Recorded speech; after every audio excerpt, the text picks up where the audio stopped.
Ok, tenemos aquí una pareja que es Yoshua ben Perahia y Nitai Arbeli. Vamos a ver que cada uno completa al otro. Ok, uno va a hablar en la parte positiva, el otro va a hablar en la parte negativa. No negativa, sino cómo alejarse de la parte negativa. Okay, vamos a ver la primera entonces. Entonces dice Yoshua ben Perahia ben Nitai Arbeli Kiblume. Entonces Yoshua ben Perahia dice así, como tú leíste ahorita: hazte un rabino, un maestro, adquiérete un amigo, vevedan et kol adam likaf zechut. Supuestamente otra vez no hay relación entre los tres puntos. Pero vamos a ver que sí hay una relación entre los tres puntos para que lo entendamos. Si ven, el verbo que utiliza la Mishnah es un verbo diferente. Es decir, el principio dice hacer harab, hazte un maestro, y después dice adquiérete un amigo. ¿Por qué cambiaron la palabra? Antes dijeron hazte y después adquiera, ¿no? Entonces tenemos que ver la diferencia entre los dos. Después juzga, ¿no? Entonces vamos a ver qué significa todo eso. Entonces, ¿qué significa hacer el harab? Aquí hay generalmente hay yo creo que hay un error, ¿no? No sé si es error, pero una confusión generalmente. Porque cuando una persona dice hacer el harab, aquí no se refiere solamente en la parte halágica. Porque uno dice hacer el harab, la explicación sencilla es que uno tiene que fijar la halajá según un rabino que le muestra la halajá, porque si no, como tú dijiste, se va a marear, porque ahí se va a decir, sí, no, pero se va a marear.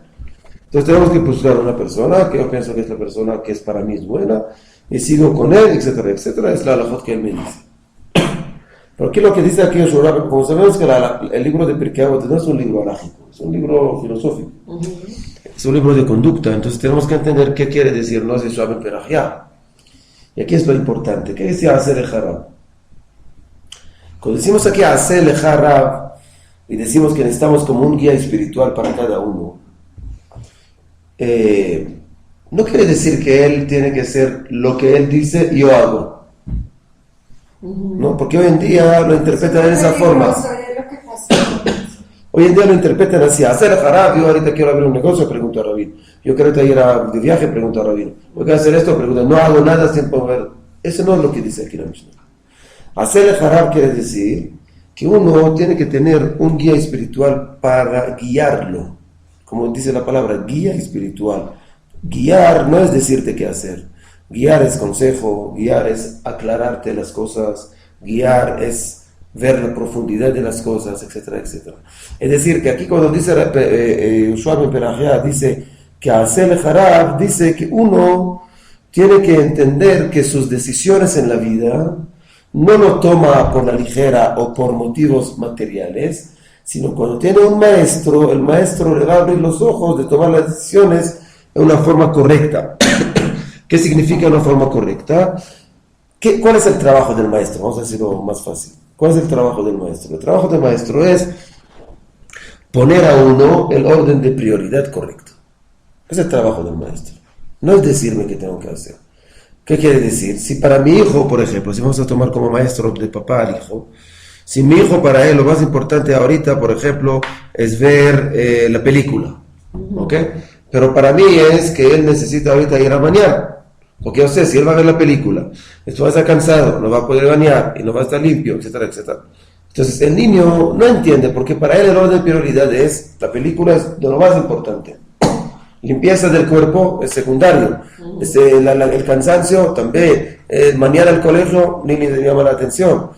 Entonces mi trabajo como papá es ponerle el orden de prioridad correcto. Decirle, miren señor, es muy importante la película, pero hay algo más importante y es la limpieza. Y hay más importante que tiene que descansar. Y lo más importante es que vaya al colegio, etcétera, etcétera. Igualmente es en la vida espiritual nuestra. Es decir, el problema principal de cada uno en la vida es que el orden de prioridad que él tiene está equivocado. Ese es el problema de cada uno de nosotros. Entonces, cuando el orden de prioridad está equivocado, entonces allá empezamos los conflictos, errores, etcétera, etcétera. Pero si uno entiende que el orden de prioridad de él está formándolo toda la vida lo hacemos, ¿no?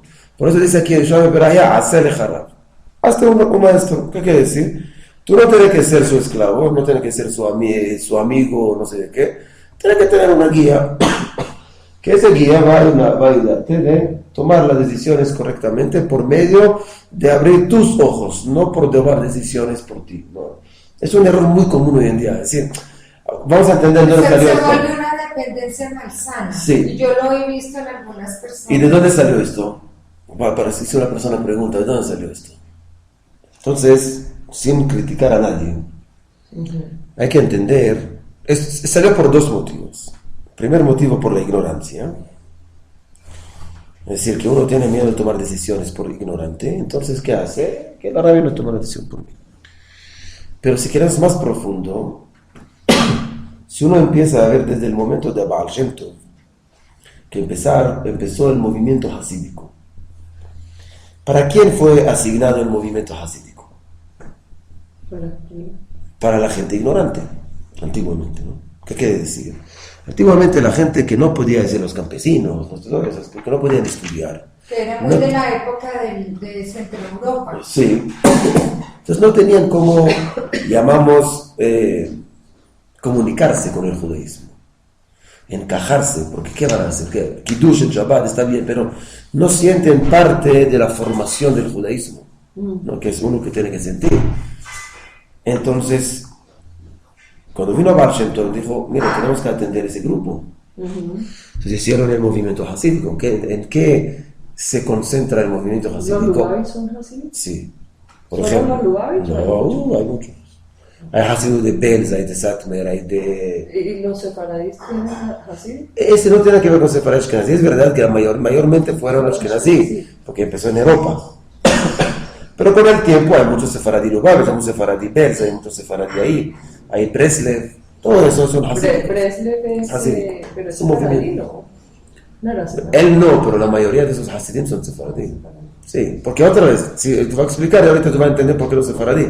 Lamentablemente los sefaradí en Israel, sí, los sefaradí en Israel, estamos hablando, no sefaradí en sí, sino las ciudades de los sefaradí, no vamos a decir. Porque nosotros sabemos, gracias, porque nosotros sabemos que lamentablemente, así es, pero no podemos, no podemos llorar ahorita de esto, pero cuando los sefaradí llegaron a Israel en principio, entonces la creación del Estado de Israel, que fue manejado por los ashkenazim, le pusieron o el norte o el sur, para evitar esos lugares. En el centro siempre eran ashkenazim. Hoy en día, gracias a Dios, todo está prácticamente más o menos. Entonces, si una persona va a un asentamiento en el norte, por ejemplo, Kiryat Shmona, Ma'alot, si una persona va al sur, donde yo vivía, Netivot, Beersheba, todo eso, está lleno de sefaradim. Nosotros, por ejemplo, en el asentamiento casi no hay ashkenazim. Es 95% sefaradim. Pero es así siempre, no se juntan, los sefaradí viven bajo... Sí, pero ese fue ya como, llamamos, canalizado por el gobierno, ¿no? Pero el problema no es el que todos los sefaradí, sino el problema que la educación era menor, porque el sefaradí es menos intelectual que antiguamente. Porque en Marruecos no estudiaron en la universidad. Mi papá sí se terminó, no sé, 8 años en el colegio, era hajam. Pero los ashkenazim tenían profesión, tenían esto, tenían Sí. esto. Siempre fue la tendencia. Entonces, hoy en día, gracias a Dios, no es así. Hoy en día, hoy en día ya los sefaradí superaron, ya gracias a Dios. Entonces, la idea es solamente que, ¿por qué traje ese ejemplo? Porque la mayoría de los sefaradí, como no tienen un nivel intelectual lamentablemente alto, entonces ya el nivel de ellos es un nivel cero. Usted va a un Tel Aviv y habla con un señor de Tel Aviv, habla con un señor de Netivot, es diferente. ¿Qué vamos a hacer? Eso no hay que hacer. Si igual aquí tú vas a hablar con un señor, eso no quiere decir que es mala persona, pero tú vas a hablar aquí con un bogotano y tú vas a hablar con un costeño, es diferente. ¿Qué vamos a hacer? Son dos personas diferentes. Entonces, amén. Entonces viene a Baal Shem Tov y también a Rabbi Nachman, que Rabbi Nachman, ¿qué hace? También toca la parte, todos los hasídicos tocan la parte sentimental más que la parte intelectual. Porque ellos dicen, mira, la parte intelectual no podemos tocar, porque ellos no dan. Entonces, ¿qué hacemos? Le damos en la parte sentimental. Entonces, por eso tú ves que los hasídicos son más alegres, tocan más en la parte de canciones y todo eso. Pero ¿qué pasó allá? Esa es la parte positiva que pasó, que acogió un grupo, un porcentaje muy grande dentro del judaísmo que estaba perdido. Ok, ahora Fuch hace un análisis muy interesante, porque él dice que ese salió algo muy positivo al pueblo judío. ¿Por qué? Porque los hasídicos, entre comillas, como robaron una clientela de los litaim, se llama, la parte que no son hasídicos. Entonces, los litaim, litvánicos, ¿no? Litvánicos dicen, creo en español. Ellos hicieron una pregunta, dicen, mira, ¿qué está pasando conmigo? ¿Por qué la gente se va de mí? ¿Por qué? Porque tú eres muy seco. Tú ves que los litvanos, lituanos. Los lituanos muy secos, muy fríos, ¿no? Porque están estudiando y todo eso, pero no tienen la parte de alegría. Entonces, cuando ellos dieron cuenta de esto, se agregaron la parte de alegría. Se dieron énfasis al estudio, pero lo condimentaron con alegría. Entonces, ya otra vez empezaron a volver. Los hasídicos dijeron, mira, entonces, ¿por qué me van de mí? Porque yo no toco la parte intelectual, solamente la parte sentimental. Entonces, ¿qué ganamos? Ganamos que las dos partes se mezclaron y todo eso. Así Rav Kook lo ve ese movimiento dentro del pueblo judío. Pero, ¿cuál es la desventaja de todo eso? Como son gente ignorante, lamentablemente, como empezó así. No sé si yo no puedo decir ahorita que un hasídico es un ignorante, ¿no? Hay mucha gente que es estudioso y todo eso, pero... Entre paréntesis, ustedes pueden ver que casi no existen libros halajicos de los hasídicos. Casi no existe. El único que existe es el de Lubavitch, que es Baal HaTanya. Que es un libro que se llama Shulchan Aruch Harav. Es el único que yo conozco. Algunos, poquito, pero no como halajá. ¿Ok? Entonces, cerramos con eso. Entonces, ¿cuál es la desventaja de todo eso? Como son gente ignorante, lamentablemente, ¿qué pasó? Que estaban totalmente dependiéndose del líder. Más influenciables. Entonces había como una tribu, llamamos así, y hay un jefe de la tribu, y la jefe de la tribu dice, igualmente hoy en día, el hasídico, el Rebbe dice A, todo dice A. Dice B, sin pensar. Sí. Y es no quiero decir daño, pero desventaja de todo ese movimiento, ¿no? Entonces, y allá ya se penetró a muchos lugares, porque como los lituanos también vieron que los hasídicos toman una fuerza, porque el Rebbe dice y todo el mundo dice ¿Y quién era el jefe de los lituanos? Lituanos, por ejemplo, ahorita falleció uno, que se llama Rav Eliashiv. Ese que hicimos el rezo con él. Bueno. Vamos a hacer para reconocer además de Alberto y de Débora. Y del señor Nahum. ¿Quién es este? Nahum Sudarsky. ¿Qué tiene ese pato? Ayer no lo encontramos también. Es que ayer estaba toda la colonia. Le encontraron un tumor en la cabeza. ¿El esposo de Hilda? Sí. ¿Hilda qué? Grossman. ¿Quién es Hilda Grossman? La hermana de Fanny Schuster, de los Grossman. Sí. El señor Nahum Sudarsky, sí. Es un hombre relativamente... 64 años. Wow. Sudarsky es el esposo, es el hermano de ese señor, de Felipe. Es el cuñado de Ivo Feldman. Sí. El cuñado. ¿Sí? Por eso él dice Nahum Ben, no sé. Sí, ayer estaban...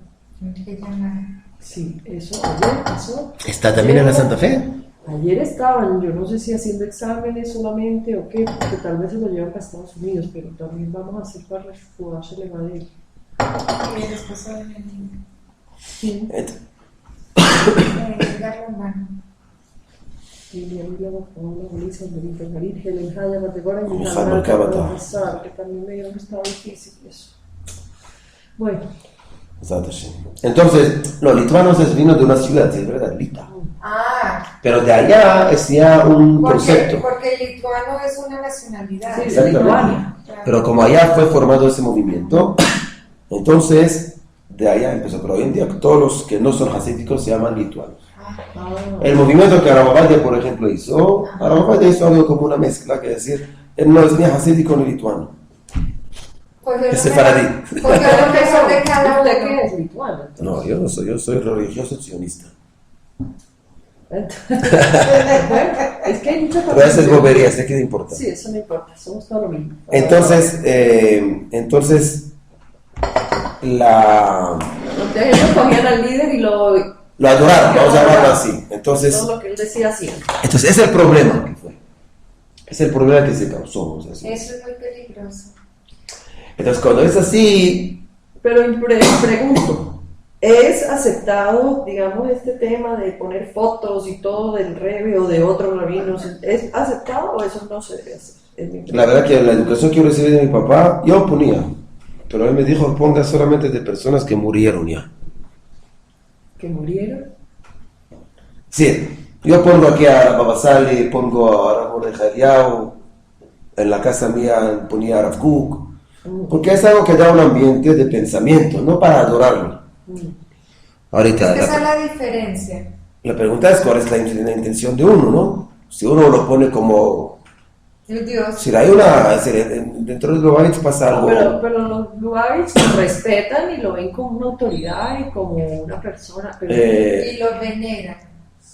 Pero hay una secta que hay sí, que está. porque van a la tumba y todo eso que se hace allá. La línea, Pero él era, yo le digo, la línea divisoria entre la admiración y la idolatría es muy sutil. En porque para mí, o sea, de lo que he leído de libros de él, era una gran persona.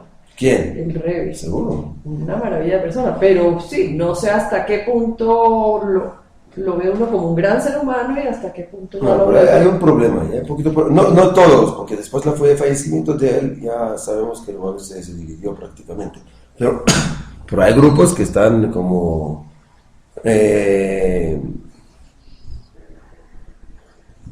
¿cómo vamos a decir? Yo no quiero decir idolatría, ¿no? Pero es un poquito peligroso. O sea, No sé que si lo hace. básicamente el rabino no debe tener a un maestro que lo ayude a despertar en uno lo que debe ser. Es lo que dice correcto hacer, hacer. por eso dice la palabra hasta. Pero no que uno haga exactamente lo que dice, sino que le ayude a uno a concientizarse Sí. que es lo correcto. Porque si no, mira la palabra que dice haseleja. ¿Qué es decir haste? Hazte, Es que tú tienes que ser activo. hazte un maestro. Porque si fuera solamente uno que te diga qué tiene que hacer, entonces tiene que decir, escójate un maestro o tenga un maestro. No dice esto, dice hazte. O depende de un maestro.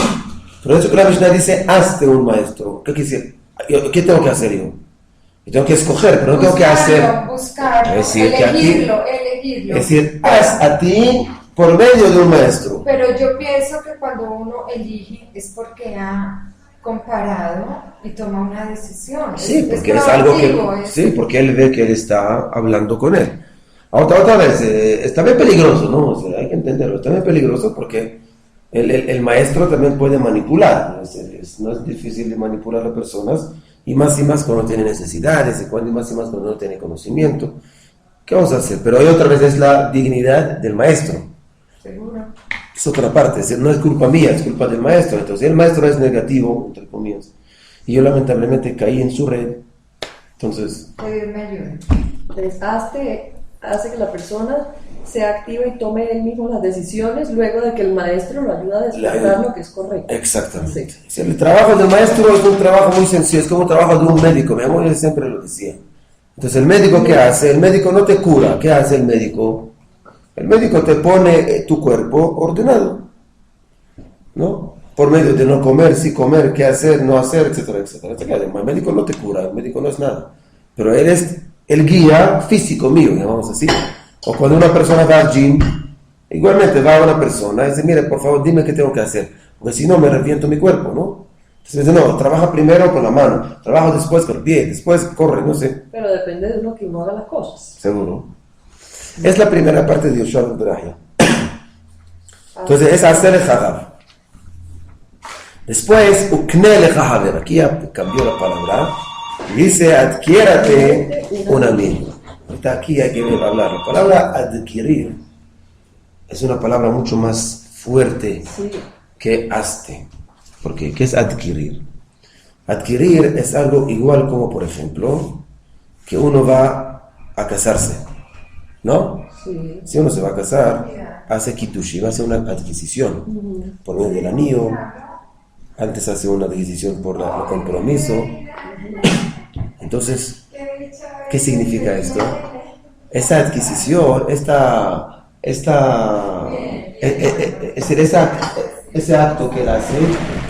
acto que él hace, es un acto de compromiso.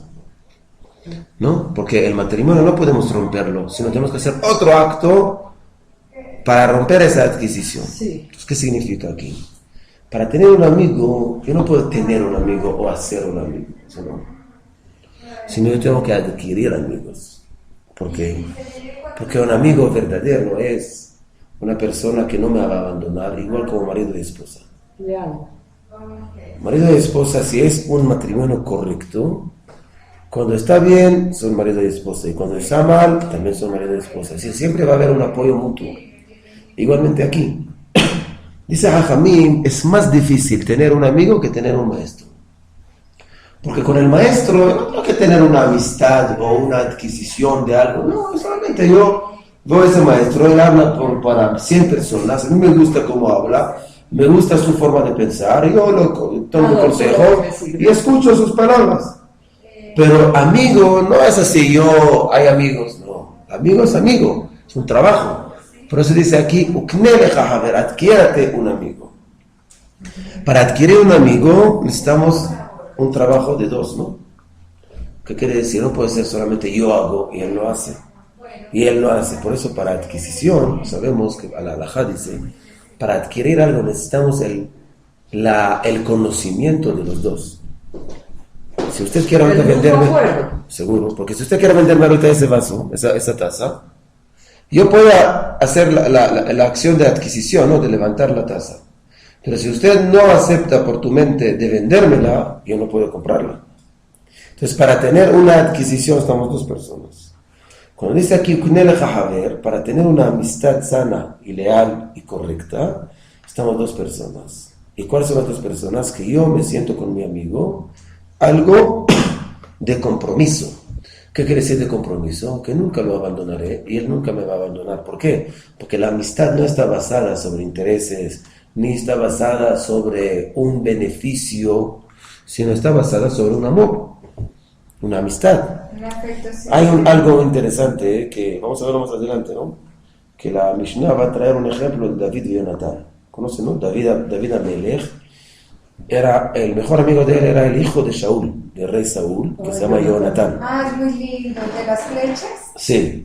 Entonces allá cuando murió Jonatán en la guerra, David Amelech escribió un cántico y dijo, Ají Jonatán, mi hermano Jonatán, el amor que yo sentía hacia ti era más que un amor, más de amor, que un amor que siente un hombre a su esposa. Hay algunos que lo interpretaron de una forma que eran gays, que dijeron que era homosexual, pero si una persona profundiza, dice, ¿por qué David Amelech escogió esto? Dice David Amelech que la amistad está. Aunque marido y esposa aman uno al otro, pero hay un beneficio, un interés entre medio, ¿no? El marido quiere, por ejemplo, salir con la mujer, estar con la mujer, tomar con la mujer, y la mujer quiere estar con el marido y quiere que el marido le hace esto. Es vida matrimonial. Es una sociedad de mutuo beneficio. Sí, y es un beneficio, no hay nada que hacer. Es algo subjetivo. Y dice, mi amistad con Jonatán no era como marido y esposa, que es bastante alto, elevado, sino mucho más elevado. No tengo ni un interés. Al revés, Jonatán tiene que odiar a David Amelech, porque si Shaul muere, ¿quién va a ser el rey? Jonatán. Y sabemos que no fue así, sino David va a ser el rey. Es decir, David quita el puesto de Jonatán, y a pesar de todo, Jonatán la ayudó. Si aquí vemos, es exactamente lo que dice aquí, ¿cómo una persona puede adquirir un amigo? Por medio de la primera etapa que dijimos, hacer el jarab. Cuando una persona tiene un buen maestro que le enseña exactamente cuál es el orden de prioridad y cuál es la forma correcta, él ya está preparado o predispuesto de adquirir un amigo. Si no, es muy difícil que lo haga. A ver, entonces en el matrimonio hay un mutuo beneficio, hay algo. La Gemara dice que si somos adultos y podemos decir que el objetivo del matrimonio es tener un hogar, pero llegar a la cama. Se dice la halajá. ¿Qué quiere decir? No podemos tener una vida matrimonial y vivimos en el aire. Ese no es normal. Tenemos que pero estar. Entonces la amistad nos dice que no hay un interés, sino puro amor de verdad. Y es muy difícil. Casi no existe, sí. Pero David y Jonatán, por eso la halajá dice que el ejemplo del amor, o mejor dicho, el ejemplo de amistad, es David y Jonatán. Pero para que uno pueda tener esa amistad, tiene que estar muy puro dentro de él. Claro. ¿Y quién logra de purificar a uno? El maestro.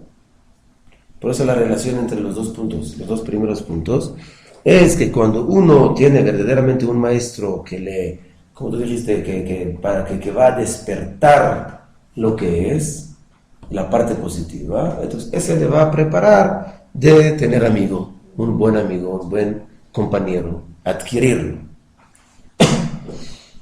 Después dice, ok, entendimos, ¿no? Después dice el tercer Ahí es que punto. se conectan las dos En las dos cosas. Que para uno cosas. poder llegar a tener realmente una verdadera amistad necesita un maestro que lo guíe a uno. Para Correctamente. Para Sí. identificar si la persona tiene las cualidades morales. Hay que entender aquí lo que dice, por ejemplo, yo vi una respuesta interesante. Me gustó la respuesta, ¿no? Es una pregunta. ¿Saben? Una página web, hay muchas páginas web que hacen preguntas a rabinos. No sé. Yo me inscribí a una y todos los días me llega una pregunta. Una o dos. Había una pregunta ahí, interesante, que la mamá preguntó a Rabino, le dijo, mire señor Rabino, yo tengo ahorita unos hijos y tengo que mandarlo, hay dos lugares en el asentamiento donde vivo, en la ciudad, hay uno que se llama Heider es como un lugar que estudia solamente Torah, y tengo uno que es preescolar, religioso, pero preescolar, que estudia todo. Entonces ella preguntó, mire que la pregunta no estaba enfocada bien.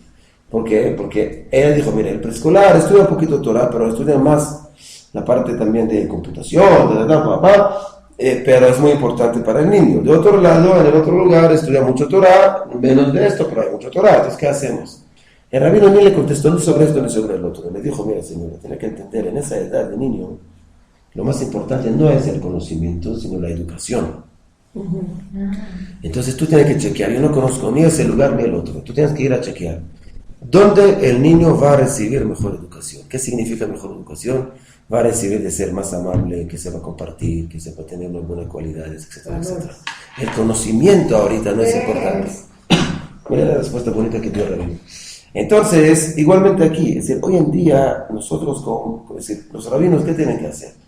Lamentablemente, muchas veces se enfocan más en la parte que tenemos que hacer, pero no que somos. La parte mecánica. Exactamente. Y ahí es el problema. Entonces, ya hoy en día el rabino no te va a hacer mejor persona, te va a hacer más conocedor de la Torah, puede ser. Pero si él no te va a dar énfasis sobre esto, no te va a hacer mejor persona. Y es peligroso. Por eso lo que dice aquí Rabbi Shlomo Perahia no es el rabino que nosotros conocemos, sino el rabino que dice aquí es hacer el jarab, hazte un rabino que te enseña, como tú dijiste, sacar la parte buena tuya, las cualidades. Entonces, ese te va a ayudar a tener un buen amigo. Pero uno que solamente te va a dar unos conocimientos, hasta que lamentablemente puede ser que por el conocimiento tú vas a tener menos amigos. ¿Cuál es el miedo hoy en día de las madres? Muchas veces esas personas se vuelven intolerantes a los demás. Sí. Pero hacen las cosas de forma tan mecánica y estricta, pero no hay un entendimiento emocional. Es por mal guía.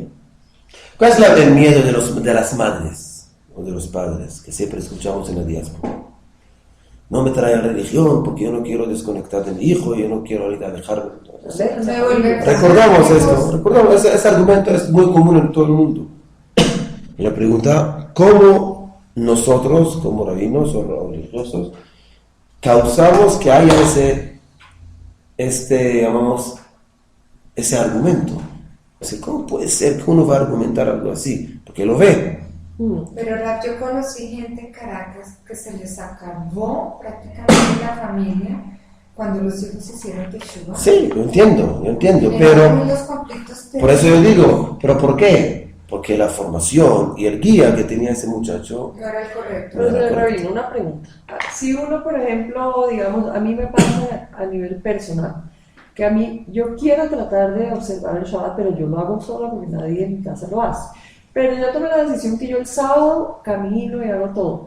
El viernes yo, para poder estar con mis hermanos y pues ellos conmigo, yo cuando puedo caminar, camino, pero a veces es difícil, la montaña, uno por allá, sí. No es tan fácil, la lluvia.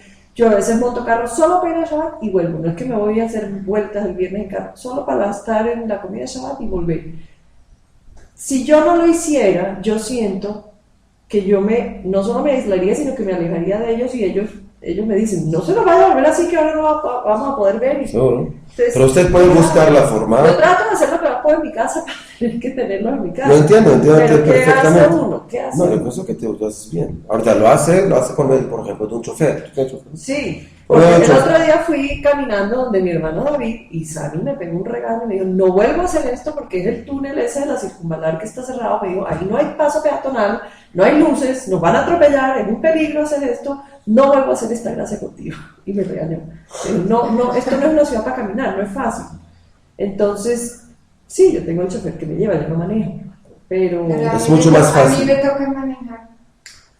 Y por ejemplo, escuché de una amiga mía muy especial que el hermano es Mikey Pérez, que es muy religioso, Mikey Vivi Pérez, el hijo de sí. Y ella me dice, mire, él es divino, pero nosotros ya no nos vemos con ellos. Ellos no comen en mi casa, ellos no esto, no lo otro, no, porque están en un nivel tan diferente. Me dice, yo siento como si a veces no tuviera hermano. Eso es triste. Es triste. ¿Por qué otra vez? Por el día. ¿Cómo maneja uno esas cosas? No, ahí no tiene, decir, en ese caso, yo creo personalmente que no hay ninguna justificación. En el caso de los hermanos, porque ahí no quiere decir que yo no soy kasher y tú eres kasher y por eso no comen ni, sino yo soy kasher, pero no es suficiente para ti. Ahí es un problema muy grave, yo lo veo muy grave.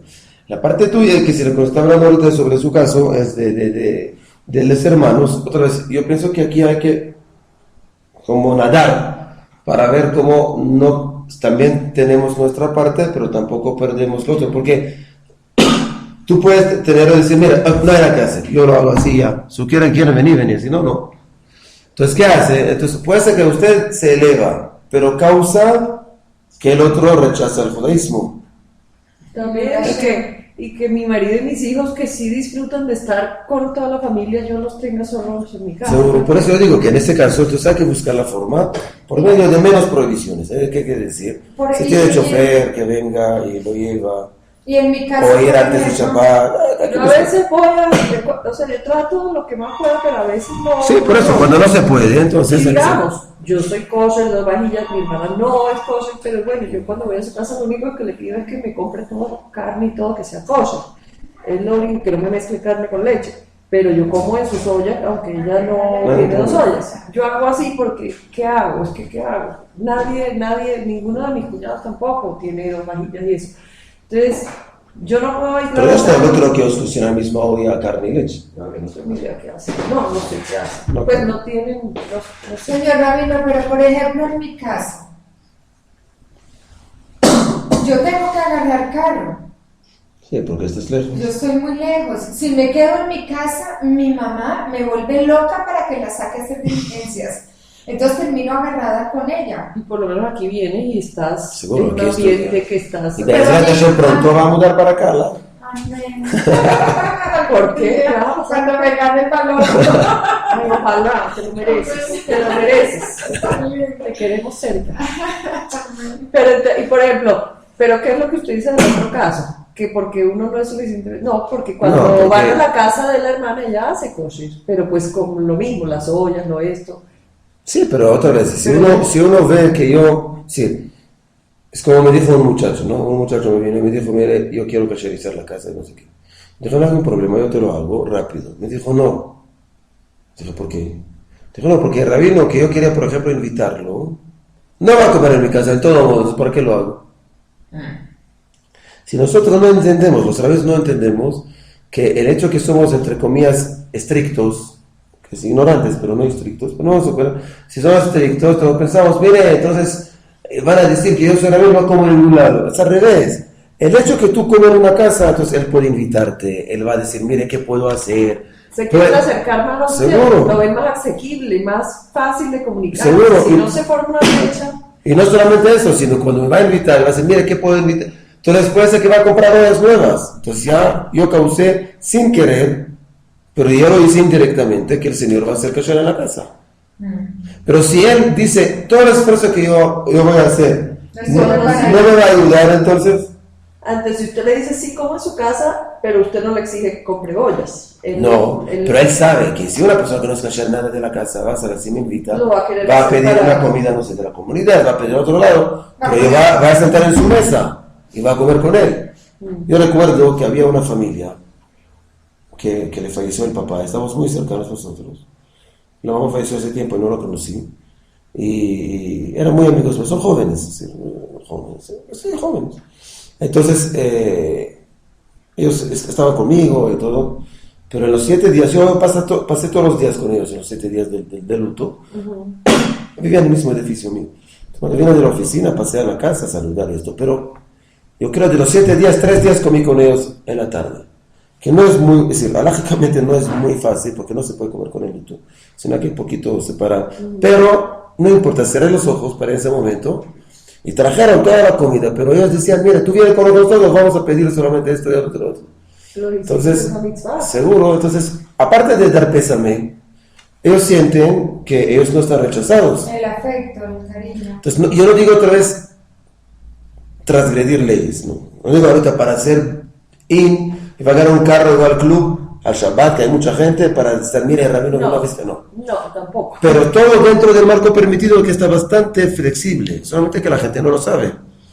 Es el problema, por eso pero dije. Lo que me interesa saber cuál es esa flexibilidad para uno. Hay mucha flexibilidad. Si usted me dice los temas, yo lo digo. Entonces, yo podría decirle al conductor, antes de tiempo voy a comer esta noche de mi hermana, Sí. Ya sabe que cuando baje me lleva allá, pero no le digo que voy. Sí, y el que baje también, vamos a decir, para que él, como no hizo para ti, sino para él, él vino de su casa a él, allá, ¿no? O sea, él paró el carro, paró por ti. Pero si él para y baja, y va a tomar un té, por ejemplo, seguramente en la casa de tu hermana, o no sé qué hace. ¿Voy a tomar un té? No, es que yo digo que él para solamente de bajar del carro, no sé qué, hacer algo, no sé qué. Entonces ya él va a entender, sí, que venga a saludar. Yo quiero que siempre cuando venga, vengas. Entonces supuestamente todo el viaje que él hizo es para él, para saludar a tu hermano. Y tú de paso te coleaste. Entonces es la forma, vamos a decir, de buscar para... Armonía, es que lo que a mí me duele cuando estas cosas dividen.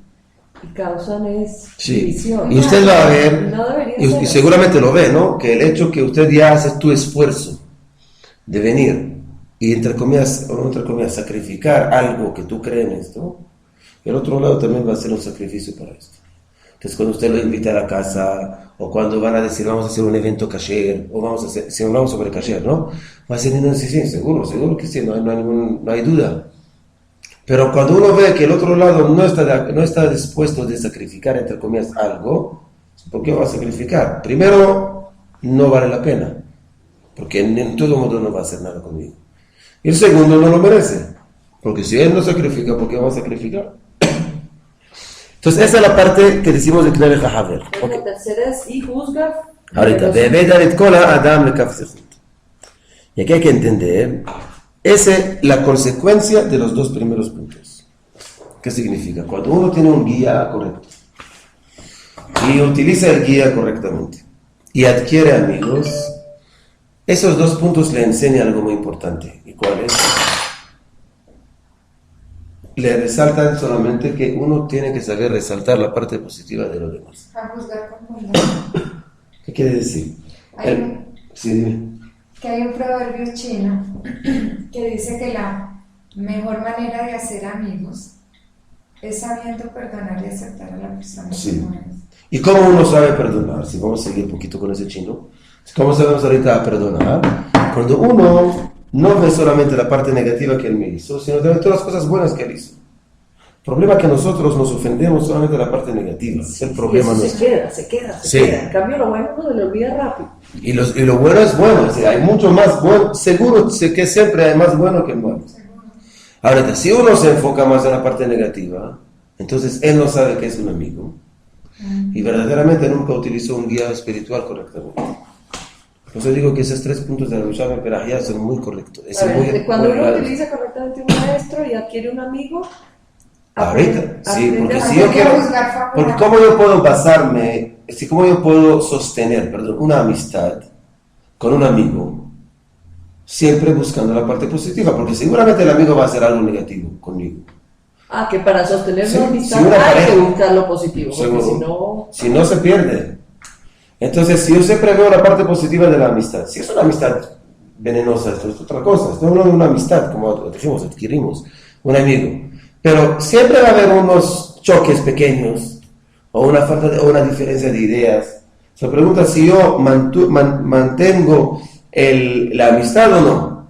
Entonces, si yo verdaderamente amigo de él, ¿qué significa amigo de él? Sabe perdonar, sé perdonar. ¿Y qué hace sé perdonar? Es que yo poseo o tengo la capacidad de ver la parte positiva.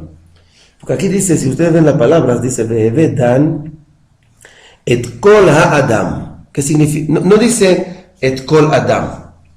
Yo voy a explicar cuál es la diferencia en hebreo, ¿no? Dice Se puede, generalmente, como entiende ese versículo, esa frase, que creo que no es, ¿cómo lo tradujo ahí? Perdóname. Aquí dice, adquiérete un amigo y juzga a tus semejantes generosamente. Ok, no es correcto la traducción. ¿No? ¿Por qué? Juzga a todo su semejante. Me va a explicar por qué yo doy ese énfasis a todo su... En hebreo, si va a traducir... ¿Cuál es todo? Sí. ¿Cuál es todo semejante? Pero, ok, aquí hay una hey, ha-adam. Como yo digo, hay por ejemplo, yo digo, hay una casa, ¿no? Pero cuando yo quiero decir una casa específica, digo, es la casa, ¿no?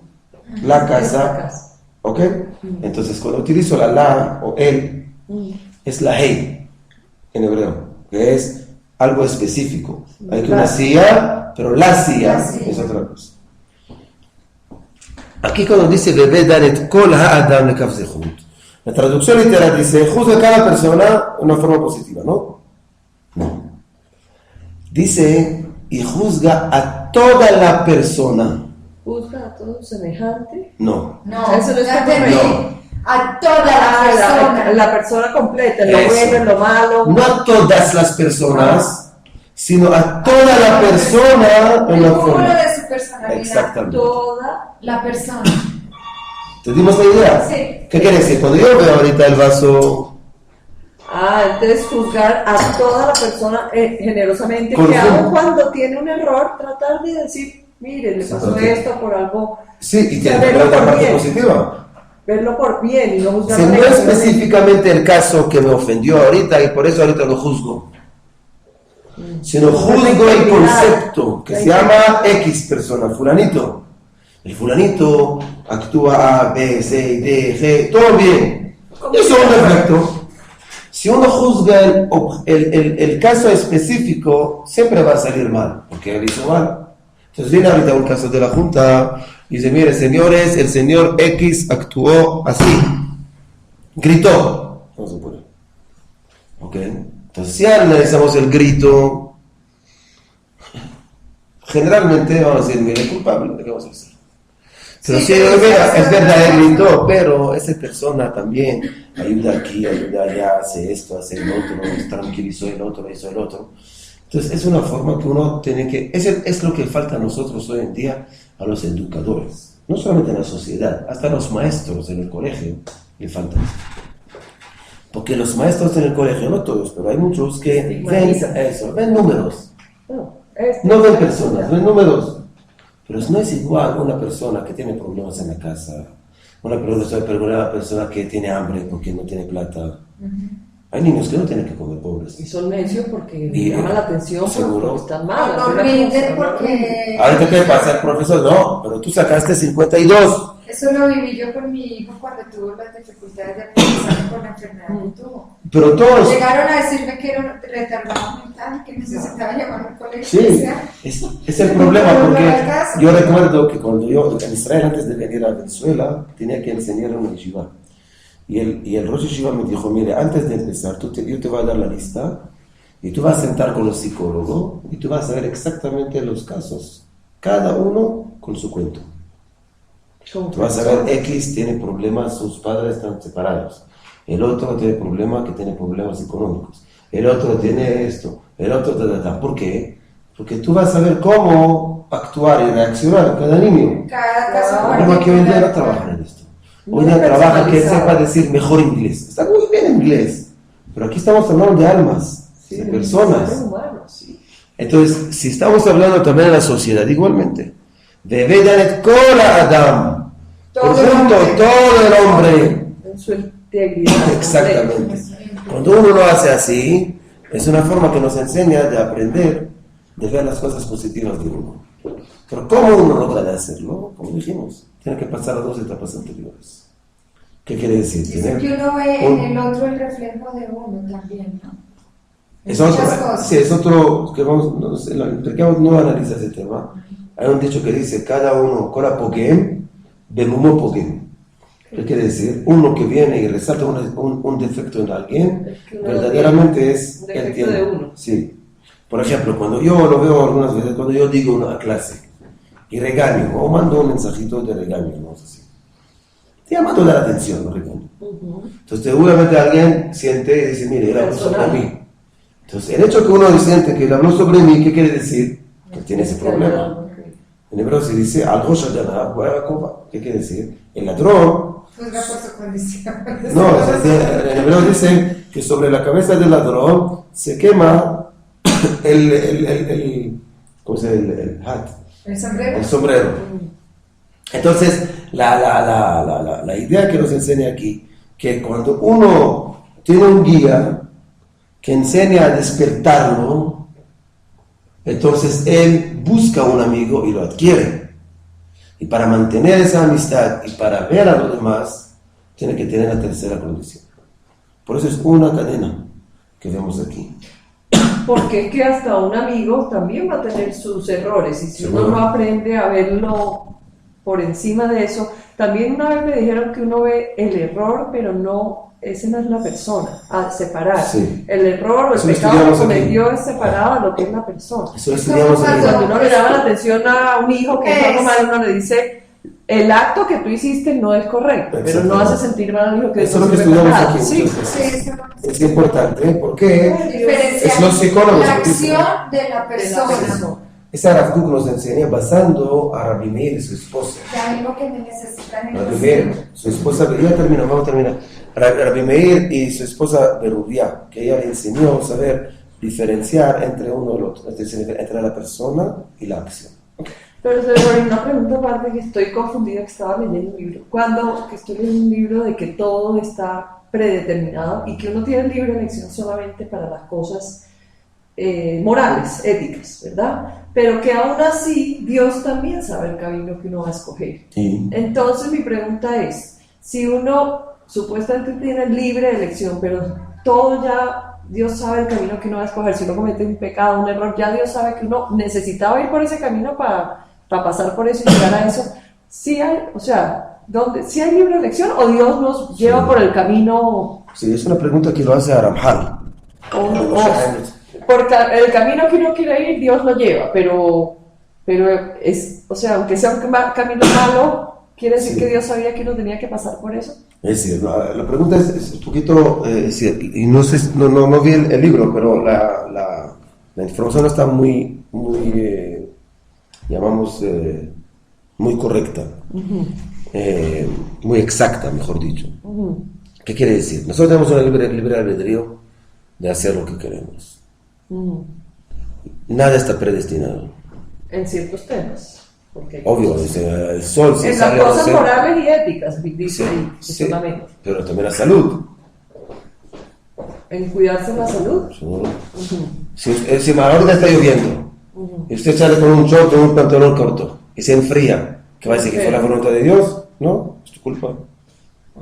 Esa es la que Mararo dice.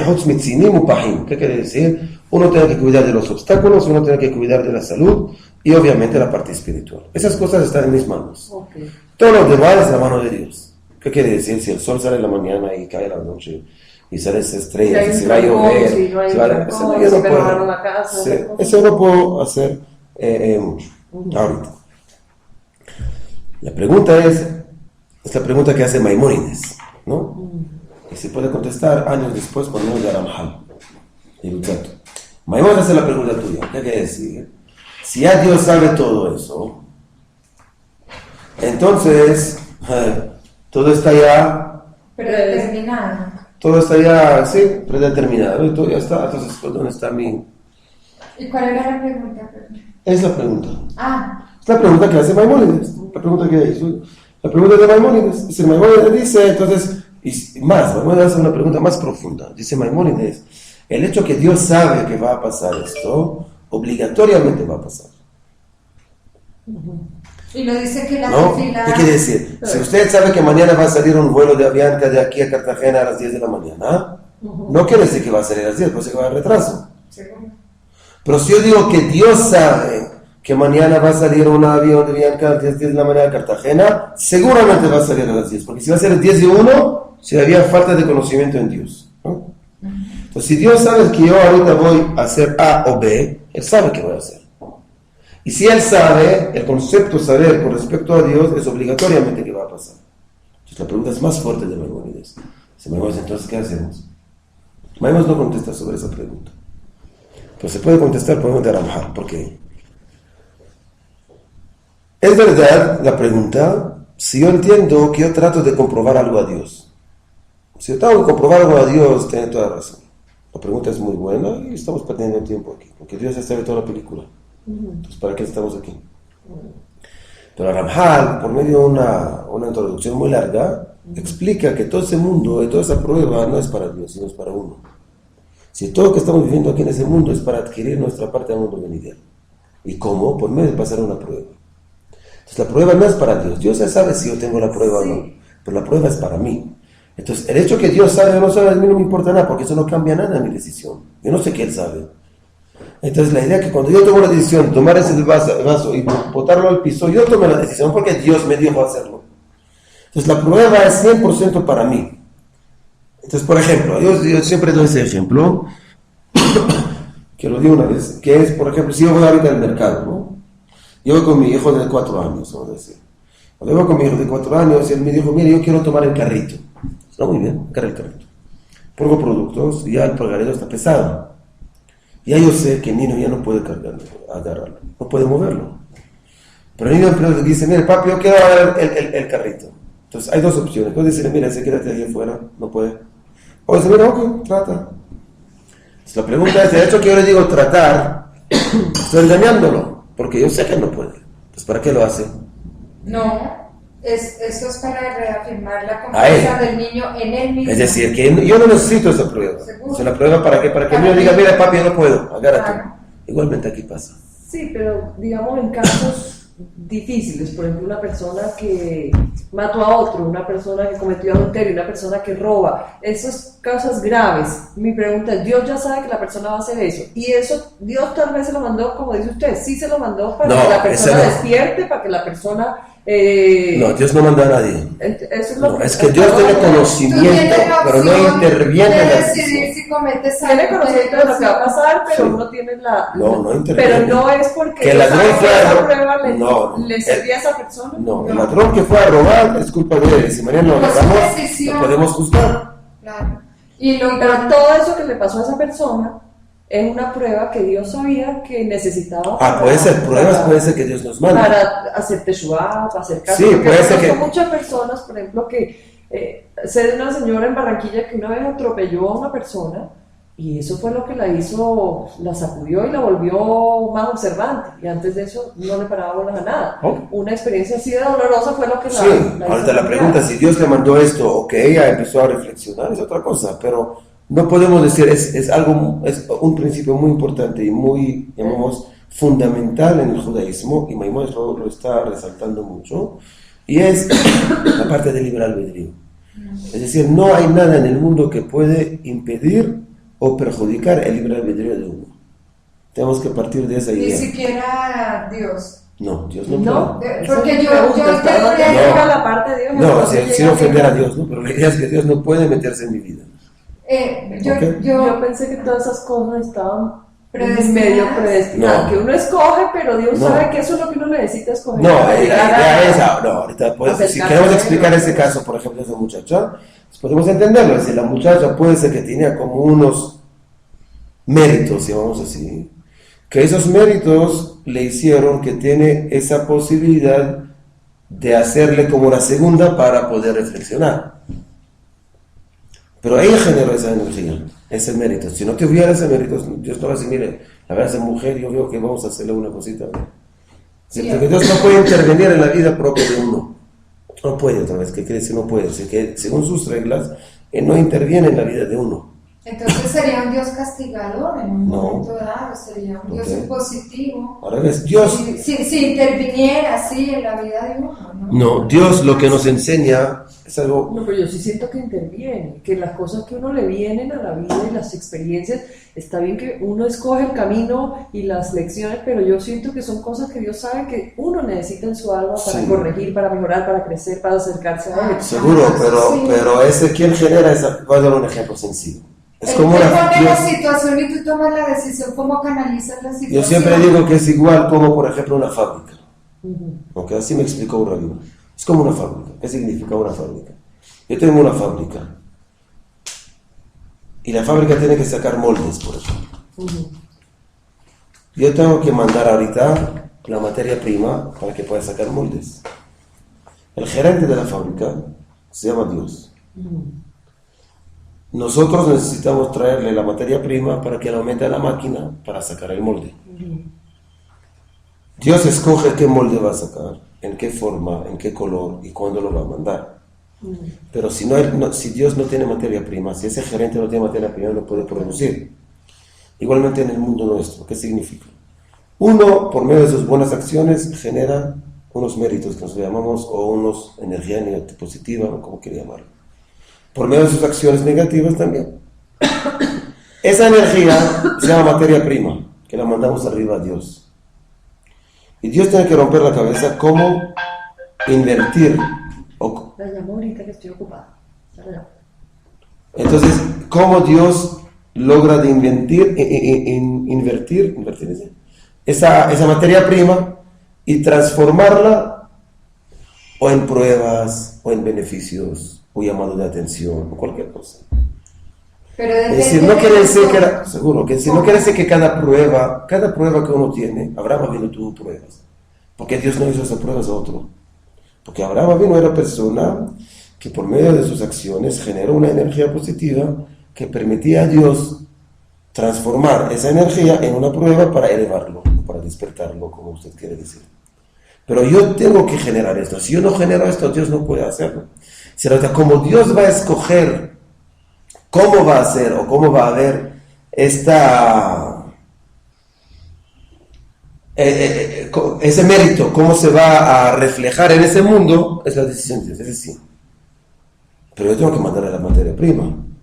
Por eso digo que cada cosa que pasa en ese mundo, nosotros lo generamos. Bueno y malo, lamentablemente. Ahora la pregunta es solamente que nosotros podemos entender cuál es la decisión de Dios, cómo hacerlo, porque Él sabe lo bueno para mí. Pues yo pienso que el mérito mío automáticamente se transforma en ¿qué? En plata, por ejemplo. Pero Dios piensa que no, que para ti puede ser que se va a hacer por medio de salud, puede ser que va a ser por medio de alegría, puede ser que Dios se va a hacer por medio de otras cosas. Entonces, esto nosotros no lo vemos como recompensa, porque para nosotros la palabra recompensa puede ser solamente por medio de plata o de bienes o no sé de qué. Y no es así. Pero hay otras formas. Si no hay otras cosas. Entonces, ese Dios toma la decisión. Es decir, ¿en qué caramelo Dios me lo va a dar? ¿En qué forma? Es la decisión de Dios. Pero que yo tengo que mandar el azúcar y todo eso para hacer el caramelo, obviamente. ¿Ok? Por eso entendemos lo que Dios no interviene en esa parte. Pero digamos, esta señora atropelló a una persona, no quiso atropellarla, le pasó eso. Que esas cosas, ¿qué? Sí, primero no todos tenemos explicaciones, pero si ese le hizo reflexionar, entonces es algo negativo supuestamente que le pasó. Pero se convirtió en positivo por la actitud de ella. Pues yo pienso que todas las cosas negativas, hay dos caminos. Hay la gente que ha asesinado a otra persona y reflexiona y se vuelve, y cogen Sí. el camino de Teshuvah. Hay otras que no reflexionaron, pero... Es decir, que Dios, por eso digo que siempre Dios puede serlo en una forma que a nosotros no podemos entender algunas veces, pero es para un fin positivo. Entonces puede ser algo negativo que fue generado de una energía positiva. Sí, pero yo ayer estaba leyendo un CD del rabino Lazer Brody, él escribe muy bien, y él dice, no hay nada malo, todo lo malo y todas las cosas malas realmente terminan siendo para bien. Sí, solamente algunas veces nosotros lo vemos, algunas veces los hijos lo ven. No sé, depende. Sí, pero digo, si uno lo encamina correctamente, todas esas cosas negativas, si uno las coge, Sí, es la fuerza de uno, sí, es la fuerza de uno. Bueno, señor rabino, entonces...